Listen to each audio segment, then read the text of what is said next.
ಬಜ್ಜಿ plate ಉಳ್ದವ ನನ್ನ ಮಾತು ಹೇಳ್ತಾವ ಹ್ಯಾಂಗೆ ಆ ಬಜ್ಜಿ ಏನಂತಂದ್ರೆ ನಾರ್ತೆ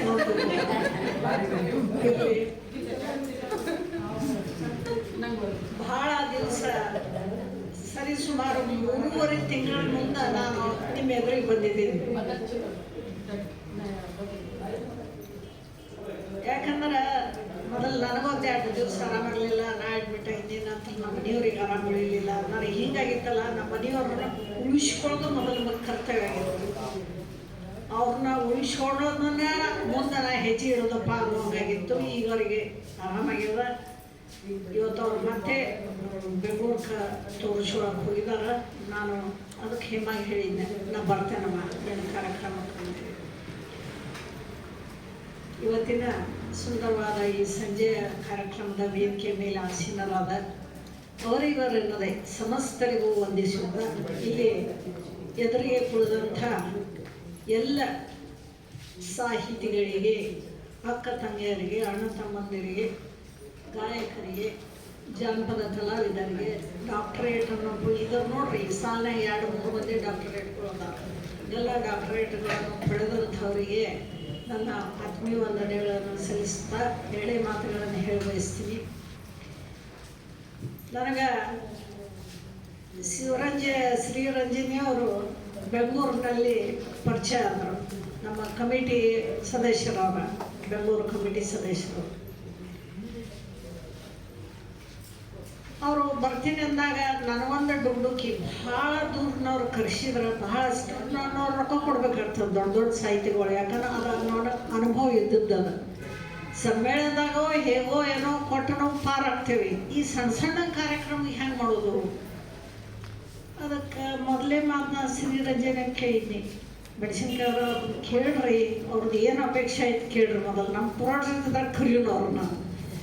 ಅವ್ರು ಕೇಳಿದ್ರು ಮೆಣಸಿನ್ಕಾಯಿ ಅವರು, ಏನಿಲ್ಲ ನೀವು ಕೊಟ್ಟರು ಅಷ್ಟ ಬಿಟ್ಟರು ಅಷ್ಟ, ನೀವು ಕರೀಲಿಲ್ಲ ಬರ್ತಾರೆ. ಸರಿ ಹಂಗಾರ ನಾ ಗೆದ್ನಿ ಅಂತಂದೆ. ಮುಂದೆ ಮನಸ್ಸಿನಾಗ ಒಂದು ಡುಗ್ಡುಕ್ಕಿ ಹತ್ತವು. ಅವ್ರನ್ನೇನೋ ಕರೆದ್ನಿ, ನಮ್ಮ ಮಂದಿ ಒಪ್ಕೋತಾರೋ ಇಲ್ಲೋ, ಹೆಂಗೆ ಮಾತಾಡ್ತಾರೋ ಏನೋ. ಅದೊಂದು ನನಗೆ ಈ ಕಾರ್ಯಕ್ರಮ ಹೋಗ್ತಾರ ಯಾವಾಗ ಅವ್ರು ಮಾತಾಡೋದು ಚಾಲು ಮಾಡಿದ್ರು, ಗೆದ್ದೆಪ್ಪ ನಾ ಗೆದ್ದೆ. ಅವ್ರು ಮಾತಾಡೋದ್ರಿಂದ ನಾ ಗೆದ್ದೆ ಬಿಡು, ಕರ್ಸಿದ್ದಕ್ಕೆ. ಇನ್ನೆಲ್ಲರೂ ನನಗೆ ಯಾರು ಬೈಯೋದಿಲ್ಲ, ಸಭಾಶೀಲನೆ ಕೊಡ್ತಾರೆ ಅನ್ನೋಂಗಾತು. ಶ್ರೀರಂಜನಿ ಇಷ್ಟು ಸುಂದರವಾಗಿ ನೀವು ಮಾತಾಡ್ತೀರಿ ಅಂತ ನಾ ಮನಸ್ಸಿನಾಗೂ ಕಂಡಿರಲಿಲ್ಲ. ಮತ್ತೊಮ್ಮೆ ಅವರಿಗೆ ಜೋರಾದ ಚಪ್ಪಾಳೆ ಮೂಲಕ ಅವ್ರು ಇದು ಮಾಡಿದ್ರು. ನಿಮ್ಮಗ ನನಗೆ ಹಿಂದೆ ಮುಂದೆ ಅಲಂಕಾರ ಮಾಡಿ ಮಾತಾಡಕ್ಕೆ ಬರೋದಿಲ್ಲ, ಏನಿದ್ರು ಸೀದಾ ಗಾಡಿ ಬಿಡೋಣ. ಭಾಳ ಸುಂದರವಾಗಿ ಮಾತಾಡಿದ್ರಿ. ಅಲ್ಲಿಂದ ನೀವು ಬಂದ ನಮ್ಮ ಕಾರ್ಯಕ್ರಮವನ್ನು ಶೋಭೆ ತಂದು ಕೊಟ್ರಿ. ನಿಜವಾಗಿ ನೋಡಿದ್ರೆ ನಾ ಸಮ್ಮೇಳನದಾಗ ಕರೆಸ್ಬೇಕಂತನೂ ಇಚ್ಛೆ ಇತ್ತು. ಆದ್ರೆ ಸಮ್ಮೇಳನದಾಗ ಇಷ್ಟು ಅವ್ರದ್ದು ಪರಿಚಯ ಆಗಿ ಇಷ್ಟು ಸುಂದರವಾಗಿ ಅವ್ರದ್ದು ಎಲ್ಲ ನಾವು ಕೇಳುವಂಥ ಅವಕಾಶ ಸಿಗ್ತಿತ್ತು ಇಲ್ಲೋ ಗೊತ್ತಿಲ್ಲ. ಇಲ್ಲಿ ಆದ್ರೆ ಅವ್ರಿಗೆ ಆದೊಂದು ವೈಯಕ್ತಿಕ ಗೌರವ ಕೊಟ್ಟು ಭಾಳ ಸುಂದರವಾಗಿ ಕಾರ್ಯಕ್ರಮ ಆತು ಅಂತ ನನ್ನ ವೈಯಕ್ತಿಕ ಅಭಿಪ್ರಾಯ. ಅವರು ಏನು ತಿಳ್ಕೊತಾರೋ ನಮ್ಗೆ ಗೊತ್ತಿಲ್ಲ.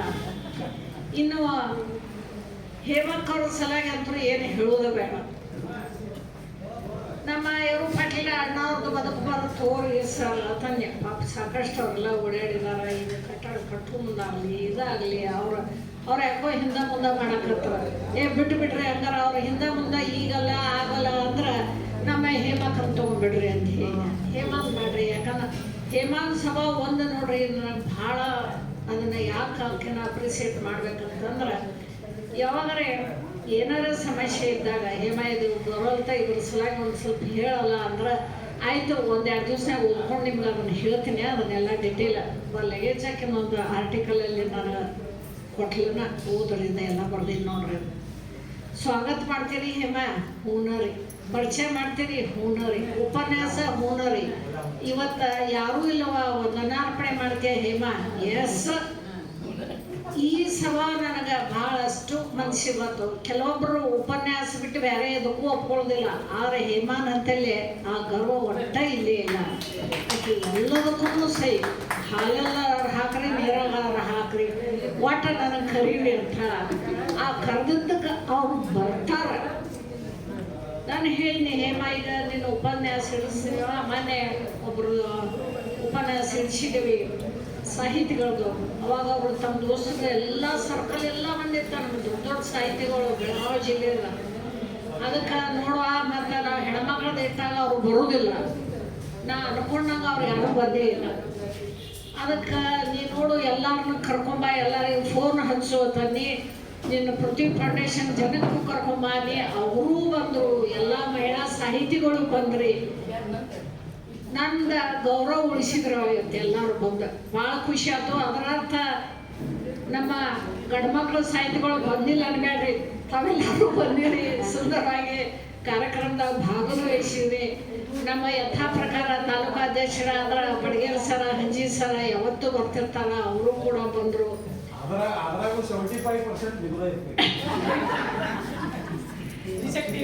ಇಲ್ಲ, ತಾವೆಲ್ಲರೂ ಬಂದ ಕಾರ್ಯಕ್ರಮವನ್ನು ಯಶಸ್ವಿ ಮಾಡಿದ್ರಿ. ಒಂದು ನಮ್ಮೂರಾಗ ಇದ್ದ ನಮ್ಮ ಚಿಕ್ಕಮಠ ಅವರು ಡಾಕ್ಟ್ರೇಟ್ ತಗೊಂಡು ಗೊತ್ತಿರಲಿಲ್ಲ. ಇಲ್ಲಿ ನೋಡಿದ್ದೆ ಅವರು ಡಾಕ್ಟ್ರೇಟ್ ಪಡೆದಾರನ್ನು, ಭಾಳ ಸಂತೋಷ ಆಯ್ತು.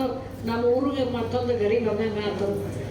ಇನ್ನು ನಮ್ಮ ಇನ್ಸಲ ಅಣ್ಣವ್ರು ಕೂಡ ಬಂದಿದ್ದಾರೆ, ಅವರಿಗೂ ನಾನು ಧನ್ಯವಾದಗಳನ್ನು ಹೇಳ್ತೀನಿ. ಯಾಕಂದ್ರೆ ಹೋದ ಸಲಾನು ಬಂದಿದ್ರು ಅವರು, ಈ ಸಲ ಅವ್ರು ಯಾರೂ ಬಂದಿಲ್ಲ ಅಂದಿಲ್ಲ, ಇನ್ಸಲ ಅಣ್ಣವ್ರೊಬ್ಬರು ಬಂದಿದ್ದಾರೆ. ಮತ್ತು ನಮ್ಮ ಜಾನಪದ ಸಾಹಿತಿ ರುದ್ರಮ್ಮಿಕ ಅವ್ರು ಹೇಳಿದ್ರು, ಮಗ್ಲಕ್ಕ ನನಗೆ ಡಾಕ್ಟ್ರೇಟ್ ಬಂದದ ಅಂಥೇಳಿ ಒಂದು ಫೋಟೋ ಗಿಟೋ ಎಲ್ಲ ಕೂಡಿ ಕಳಿಸಿದ್ರು. ಭಾಳ ಖುಷಿ ಆಯ್ತು ನನಗೆ ಯಾಕೆ ಖುಷಿ ಆಯ್ತಂದ್ರೆ, ಒಂದು ಜಾನಪದ ಗಾಯಕಿಗೆ ಸಿಗಬೇಕಾದ ಸನ್ಮಾನ ಏನೈತಿಲ್ಲ, ತುದಿಯ ಒಂದು ಸನ್ಮಾನದ ಅದು ಅವಳಿಗೆ ಲಭಿಸ್ತಲ್ಲ. ಭಾಳ ಖುಷಿ ಆಯ್ತು. ಡಾಕ್ಟರೇಟನ್ನು ಬರೀ ಓದ್ದವರು ಪಡೆಯುವುದಲ್ಲ, ಒಂದು ಸಾಧನೆ ಮಾಡಿದವರಿಗೆ ಆ ನಿಟ್ಟಿನಲ್ಲಿ ಅವರ ಪ್ರಯತ್ನ ಕೂಡ ಸಾಕಷ್ಟಿತ್ತು. ಅದನ್ನು ಸಾಧಿಸಿದ್ರು. ಅವ್ರಿಗೆ ಇನ್ನೂ ಅದರೊಳಗೆ ಯಾವ ಹೆಚ್ಚಿನಿದ್ರೆ ಅವು ಕೂಡ ಲಭಿಸ್ಲಿ. ರಾಜ್ಯ ಪ್ರಶಸ್ತಿ ಸಿಕ್ಕಿದ್ದೇನ್ರಿ, ಅದೆಲ್ಲ ಆಗಿದೆ. ರಾಷ್ಟ್ರ ಪ್ರಶಸ್ತಿ ಅದು ಆಗೈತಿ, ತಗೋರಿ, ಎಲ್ಲನೂ ಆಗಿದ್ವ. ಇನ್ನು ಯಾವ ಉಳಿದಿದ್ದಾರ ರಂಜಿನಿ ಅವ್ರು ನೀವು ಕೊಡಿಸ್ರಿ. ಅದಕ್ಕೆ ಭಾಳ ಖುಷಿ ಅನ್ನಿಸ್ತು. ಇನ್ನೂ ಅವರು ಮೆಟ್ಲ್ ಏರ್ಕೊತ ಹೋಗ್ಲಿ, ಇನ್ನೂ ಅವರು ಸಾಕಷ್ಟು ಇದರಲ್ಲಿ ಸಾಧನೆ ಮಾಡಲಿ ಅಂತ ಆಶಿಸ್ತೇನೆ. ಮತ್ತು ನೀಲ್ಗಂಗಾ ಅಕ್ಕವ್ರ ಸಿಟಿಗೆ ಬರಬಾರ್ದು, ಅವ್ರದ್ದು ಬದುಕು ಬರೋ ಇದ್ದಾಗ ನಾನು ಬರೋಕ್ಕಾಗಿಲ್ಲ. ನಮ್ಮ ಯಜಮಾನ್ರಾಗ ಆರಾಮಿರಲಿಲ್ಲ, ನಾನು ಬೆಂಗಳೂರಿನಾಗ ಇದ್ದೆ. ತಾವು ಇಲ್ಲಿ ಇವತ್ತು ಉಪಸ್ಥಿತಿ ಇದ್ದಿರಿ, ಹಿರಿಯರು. ಹಿಂಗೆ ಪ್ರತಿ ತಿಂಗಳು ಬರ್ರಿ, ಇದೊಂದ ಹೆಣ್ಮಕ್ಳದತ್ತು ಬರಬೇಡ್ರಿ, ಪ್ರತಿ ತಿಂಗಳು ಬಂದು ಎಲ್ಲರಿಗೂ ಆಶೀರ್ವಾದ ಮಾಡ್ಕೊಂತ ಇರುತ್ತೆ ಬರ್ರಿ. ತಾವು ಕೂಡ ಇಲ್ಲಿ ಬಂದದ್ದು ಭಾಳ ಸಂತೋಷ ಅನ್ನಿಸ್ತು ನನಗೆ. ನನಗೆ ಇನ್ನೂ ಒಂದು ನಮ್ಮ ಇವ್ರು ಬಿಟ್ಟು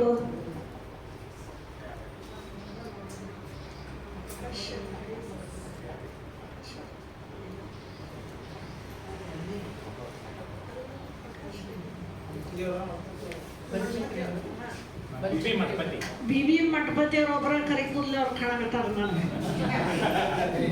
ಉಳಿದವ್ರು ಯಾರು ಸಣ್ಣ ಮಕ್ಕಳು ಇಲ್ಲಿ ಬರಾಕ ತಯಾರಿಲ್ಲ. ಯುವಕರು ಯಾಕೋ ಯಾರು ಬರಾಕ ತಯಾರಿಲ್ಲ. ಯುವತಿಯರು ಬರ್ಬೇಕು ಅನ್ನೋದು ಭಾಳ ಇಚ್ಛೆ ನನಗೆ. ಸಾಧ್ಯವೇ ಇಲ್ಲ ಅವ್ರು ಬರಾಕ. ಸಾಹಿತ್ಯಕ್ಕೆ ಆಸಕ್ತರೇ ಇಲ್ಲ ಅಂದ್ಮೇಲೆ ನೀವು ನೋಡ್ರಿ, ನೀವು ಕವಿಗೋಷ್ಠಿ ಇದ್ದಾಗ ಅವ್ರೆಲ್ಲ ಲೈನೇ ಇರ್ತದೆ ಉದ್ದಕ್ಕೆ. ಎಷ್ಟು ಚಂದ ಕವನ ಬರ್ತಾರೆ. ನಾ ಕಾಲೇಜ್ನಾಗ ಹೋಗಿರ್ತೀನಿ, ಕರೆದಿರ್ತಾರೆ ಕಾಲೇಜ್ದವ್ರು, ಬರ್ರಿ ನಮ್ಮಲ್ಲಿ ಕವಿಗೋಷ್ಠಿ ಇದೆ ಅಂದಾಗ ನೋಡ್ತೀನಿ. ಎಷ್ಟು ಸುಂದರವಾಗಿ ಬರೆದಿರ್ತಾರೆ. ಸಾಹಿತ್ಯದೊಳಗೆ ಆಸಕ್ತಿ ಇಲ್ಲ ಅನ್ಬೇಡ್ರಿ ಅವರಿಗೆ, ಸಾಹಿತ್ಯದೊಳಗೆ ಆಸಕ್ತಿ ಇದೆ. ಆದ್ರೆ ಹಿಂಗೆ ಉಪನ್ಯಾಸ ಅಂದ್ರೆ ಅವ್ರು ದೂರ ಇದ್ದು ಬಿಡ್ತಾರೆ. ಮತ್ತೇನಾರು ಹೇಳ್ರಿ ಅವ್ರು ಇರ್ತಾರೆ. ಹಿಂಗೆ ಆಗೋದು ಬೇಡ. ಸ್ವಲ್ಪ ಯುವರು ಕೂಡ ಇತ್ತ ಕಡೆ ಬರಬೇಕು. ಅವರು ಬರೋಂಗ ನಾವು ಏನು ಮಾಡ್ಬೇಕು ಅನ್ನೋದು ತಾವೆಲ್ಲರೂ ಸಲಹೆ ಕೊಡ್ರಪ್ಪ. ಆ ಸಲಹೆನ ನಾ ಪಾಲಿಸ್ತೀನಿ. ಯಾಕಂದ್ರೆ ಅವ್ರನ್ನೂ ಜಗ್ಬೇಕಾಗ್ಯದ. ಮುಂದಿನ ಅವರೇ ಎಲ್ಲ ಸಾಹಿತ್ಯದ ಇದನ್ನು ಮಾಡೋರು. ನಾವೆಷ್ಟು ಜೀವನವ್ರು ಆಯಿತು, ಖಂಡಿತ ಇವರು ಡಾನ್ಸ್ ಕಾಂಪಿಟೇಷನ್ನು ಕೂಡ ಒಂದು ದಿವ್ಸ ಮಾಡೋರು. ಅದಕ್ಕಾದರೂ ಬರಲಿ ಅವರು. ಇಲ್ಲ ವಯಸ್ಸಾದವ್ರೆ ಕೊಡಕ್ಕೆ ಹಚ್ಚಿದ್ರೆ ಏನು ಮಾಡೋಲ್ಲ, ಬರಲಿ ಅವ್ರಿಗೆ. ಅದಕ್ಕಾದ್ರೂ ಅವ್ರ ಆಸಕ್ತಿ ಇದ್ರೆ ಖಂಡಿತ ಬರಲಿ. ಅದರಲ್ಲೇ ಜಾನಪದ ನೃತ್ಯ ಇಂಥವನ್ನ ಇಟ್ಟರೆ ತಾಯಿಯವರು ಬಂದರು, ಬರ್ರಿ ಬರ್ರಿ ಬರ್ರಿ. ಅದಕ್ಕೆ ಅವ್ರನ್ನೂ ಕೂಡ ನಾವು ಇತ್ತ ಕಡೆ ಎಳೆಯೋ ಪ್ರಯತ್ನ ಮಾಡೋಣ ಅಂತ ಹೇಳ್ತಾ, ನಮ್ಮ ಜೋಶಿ ಅಣ್ಣವ್ರು ಭಾಳ ಸುಂದರವಾಗಿ ಹಾಡಿದರು ಅವರು ನಮ್ಮ ಪರವಾಗಿ. ಮತ್ತು ಹಾಡ ಭಾಳ ಸುಂದರವಾಗಿ ಹಾಡಿದರು ಜೋಶಿ ಅಣ್ಣವರು. ಅವರಿಗೂ ಕೂಡ ನಾನು ನನ್ನ ಧನ್ಯವಾದಗಳನ್ನು ಅರ್ಪಿಸ್ತೀನಿ.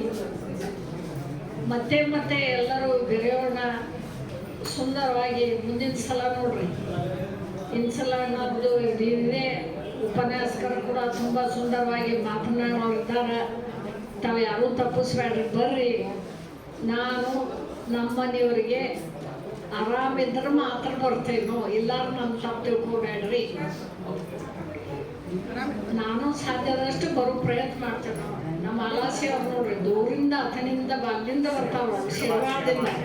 ಅಲಾಸಿ ಅವ್ರ ನಿಮ್ಗೊಂದು ಮಾತು ಹೇಳ್ತಾನೆ, ತಾವು ಹಂತಿ ಹಾಡು ಹಾಡಿದ್ರಿ, ಭಾಳಷ್ಟು ಹಂತಿ ಹಾಡಿ ಹೋಗ್ಬಿಟ್ಟ. ಯಾಕಂದ್ರೆ ಎಲ್ಲ ಮಸ್ಸಿಂದಾಗ ರಾಶಿ ಆಗ್ತದ. ಈಗಿನ ಯುವಕರಿಗೆ ಹಂತಿ ಹಾಡು ಗೊತ್ತಿಲ್ಲ. ಅದಕ್ಕೆ ನೀವೇನು ಮಾಡ್ರಿ, ಸಾಧ್ಯದಷ್ಟು ಎಲ್ಲ ಹಂತಿ ಹಾಡ ಕಲೆಕ್ಷನ್ ಮಾಡ್ರಿ, ಗೊಳೆ ಮಾಡ್ರಿ ಅಂತೀನಿ ನನ್ನ ಶಬ್ದದ. ಅದನ್ನು ಮಾಡ್ರಿ, ಅದನ್ನೊಂದು ಪುಸ್ತಕ ನೀವು ಪ್ರಿಂಟ್ ಮಾಡಿಸ್ಕೊಡ್ತೇನೆ. ಅಷ್ಟು ಭರವಸೆನ ಕೊಡ್ತೇನೆ ನಿಮಗೆ. ಓರಿ ಸಂಪಾದನೆ ಸಂಗ್ರಹ ಮಾಡ್ರಿ. ನಾನು ನಿಮ್ಗೆ ಅದನ್ನು ಪುಸ್ತಕ ಪ್ರಿಂಟ್ ಮಾಡಿಸ್ಕೊಡ್ತೀನಿ ಅಂಥೇಳಿ ನಾನು ಆಶ್ವಾಸನೆ ಕೊಡ್ತೇನೆ. ಮತ್ತು ಅದನ್ನು ಪಾಲಿಸ್ತೇನೋ ಕೂಡ. ಸಾಧ್ಯದಷ್ಟು ಲಘುನೇ ಅದನ್ನು ಮಾಡಿರಿ ಅಂಥೇಳಿ ನಾನು ಹೇಳ್ತೇನೆ. ಯಾಕಂದ್ರೆ ನನಗೂ ಈಗ ಆರಾಮ ಉಳಿಯಿತು. ಅದಕ್ಕೆ ಸಾಧ್ಯದಷ್ಟು ಬೇಗನೆ ಆ ಕಾರ್ಯವನ್ನು ಮಾಡಿರ್ತಾವೆ. ಮತ್ತು ರಜನಿಯವರ, ನೀವು ನಮ್ಮ ಊರಂತೇಳಿ ಇರುವಂಥ ಸಂಗೊಳ್ಳಿಯನ್ನು ನೋಡ್ಬೇಕು. ನೀವು ಸಂಗೊಳ್ಳಿಯಲ್ಲಿ ನಮ್ಮ ಇವರು ಭಾಳ ಸುಂದರವಾಗಿ ತೋಟ ಮಾಡಿದ್ದಾರೆ. ರಾಕ್ ಗಾರ್ಡನ್ ಸಿಂಧೂರು, ನಮ್ಮ ರಾಕ್ ಗಾರ್ಡನ್ ಮಾಡಿದ್ದಾರೆ. ಅದು ನೋಡೋಕೈತಿ, ಅದನ್ನು ನೋಡ್ರಿ. ಆಮೇಲೆ ಇನ್ನೂ ಒಂದು ಉದ್ದೇಶ ಇತ್ತು ನನಗೆ, ರಜನಿಯವ್ರ ಕರೀದು. ಯಾವಾಗಲೂ ಬೆಂಗಳೂರವ್ರು ಏನು ಮಾಡ್ತಾರೆ, ಅವ್ರದ ನಾವು ಸಾಹಿತ್ಯ ಇದನ್ನು ಓದ್ಕೊಂಡು ನಮ್ಮವ್ರು ಅವ್ರನ್ನ ಎಲ್ಲ ಪರಿಚಯ ಮಾಡೋದು ಹೇಳೋದು ಮಾಡ್ತಿದ್ರು. ಒಳಗೊಂದು ಸಣ್ಣ ಇತ್ತರಿ ಮನಸ್ಸಿನಾಗ, ನಮ್ಮ ಸಾಹಿತಿಗಳನ್ನೂ ಸ್ವಲ್ಪ ಬೆಂಗಳೂರವ್ರು ಓದ್ಕೊಳ್ಳಿ, ಅವ್ರ ಸಾಹಿತ್ಯನೂ ಅವ್ರಿಗೆ ಗೊತ್ತಾಗಲಿ.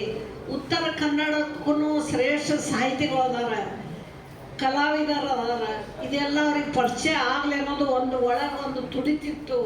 ಆ ನಿಟ್ಟಿನಲ್ಲೂ ತಮ್ಮನ್ನ ಕರೆದಿದ್ದು ಖರೆ. ಅದನ್ನು ತಾವು ಯಶಸ್ವಿಯಾಗಿ ನಿಭಾಯಿಸಿದ್ರಿ. ನಮ್ಮ ಹೇಮಕ್ಕನ ಬಗ್ಗೆ ಸಮಗ್ರವಾಗಿ ಅಭ್ಯಾಸ ಮಾಡಿದ್ರಿ. ಅವ್ರ ಸಾಹಿತ್ಯನ ನೋಡಿದ್ರಿ. ಬರೇ ನೋಡಿ ನಿಮ್ಮಂತೇಳಿ ಇಟ್ಕೋಬೇಡ್ರಿ. ಹಿಂಗೆ ಅಲ್ಲಿ ಒಬ್ಬಾಕಿ ಸಾಹಿತ್ಯ ಇದ್ಲು, ಆಕಿನ ಸಲುವಾಗಿ ನಾವು ಹೋಗಿದ್ನಿ ಅಂಥೇಳಿ ನಿಮ್ಮೂರು ಸುತ್ತಮುತ್ತನಾಗೂ ನಿಮ್ಮ ಭಾಷಣದಾಗ ಹೇಳ್ರಿ ಅಂಥೇಳಿ ಕಳಕಳಿ ವಿನಂತಿ ಮಾಡ್ತೀನಿ. ಯಾಕಂದ್ರೆ ಈ ರೀತಿ ನಮ್ಮ ಉತ್ತರ ಕರ್ನಾಟಕದವರು ಕೂಡ ಸಾಹಿತ್ಯ ಒಳಗೆ ಶ್ರೇಷ್ಠ ಅದಾರ ಅಂಥೇಳಿ ದಕ್ಷಿಣದವರಿಗೆ ಹೇಳ್ಕೊಡ್ರಿ, ಕೊಂಡಿ ಆಗ್ರಿ ಅಂಥೇಳಿ ನಾನು ಆಶಿಸ್ತೀನಿ. ಇನ್ನು ಜಾಸ್ತಿ ಏನು ಹೇಳೋದಿಲ್ಲ. ಎಲ್ಲರ ಬಜೆ ಆರ್ತಾವ, ಎಲ್ಲರೂ ಮತ್ತೆ ಪ್ರತಿ ತಿಂಗಳು ತಾವು ಬರಬೇಕಾಗಿ ವಿನಂತಿ ಮಾಡ್ಕೊಂತ ಕೊಡ್ರಿ. ಇನ್ನೂ ಅಷ್ಟು ಬಜಿ ಚುರುಮರಿ ಇದಾವಂತೆ, ಯಾರು ಆಸಕ್ತಿ ಇದ್ದವ್ರು ಇನ್ನಷ್ಟು ತಗೋರಿ. ಅದ್ರಾಗೇನೆ ಯಾರು ಇಲ್ಲ, ತಗೊಳ್ರಿ ಅಂತ ಹೇಳ್ತಾ ನಾವು ಪ್ರತಿ ತಿಂಗಳು ತಪ್ಪದೇ ಬರ್ರಿ. ಮತ್ತು ತೆರೆ ಮೇರೆಯಾಗಿ ನಮ್ಮ ಸುರೇಶ್ ಅವರು ಮತ್ತು ಅಂಗಡಿ ಸರು, ಅವರು ಕೂಡ ಎಲ್ಲ ಕೆಲಸ ಮಾಡ್ತಿದ್ದಾರೆ. ಮೆಣಸಿನ್ಕಾಯಿ ಅಂತ ನನ್ನ ಬಲಗೈ ಅದರಲ್ಲಿ ಏನು ಹೇಳೋದ ಬೇಡ. ಹಿಂಗೆ ಎಲ್ಲರೂ ನನಗೆ ಸಹಾಯ ಮಾಡ್ಕೊಂತಿದ್ದಾರೆ. ನಾನು ಅಲ್ಲೇ ಕುತ್ಕೊಂಡು ಬೈಲುದಾಗ ಕುತ್ಕೊಂಡು ಅವ್ರಿಗೆಲ್ಲನೂ ಹೇಳ್ತಿದ್ದೆ. ನಾ ಏನೆಲ್ಲ ವ್ಯವಸ್ಥೆ ಮಾಡ್ತಾನೋ ನೀವು ಕಾರ್ಯಕ್ರಮ ಯಶಸ್ವಿಯಾಗಿ ಮಾಡ್ಕೊಂತ ಹೋಗ್ರಿ ಅಂಥೇಳಿ. ಮತ್ತು ಎಲ್ಲರೂ ಬಂದರು. ಬೈಲು ಮದ ಮೀಟಿಂಗ್ ತಗೊಂಡು ಆರೋಗ್ಯ ಸಮ್ಮೇಳನ ಮಾಡೋದಾಯ್ತು. ನಮ್ಮ ಮಾಳಿ ಸರ್ಗೆ ಸರ್ವಾಧ್ಯಕ್ಷರನ್ನು ಮಾಡೋದಾಯ್ತು. ನನಗೆ ಏನು ಗೊತ್ತಾಗಲಿಲ್ಲ ರೀ ಅವ್ರ ಪಾಟೀಲ್ ಅನ್ನೋರ. ಇಷ್ಟು ದಿವಸ ತಡ ಯಾಕಾಯ್ತು ಮಾಳಿ ಸರ್ ಸರ್ವಾಧ್ಯಕ್ಷ ವಯಸ್ಸಾಗಬೇಕಂದ್ರೆ ನನಗೆ ಗೊತ್ತಾಗಲಿಲ್ಲ.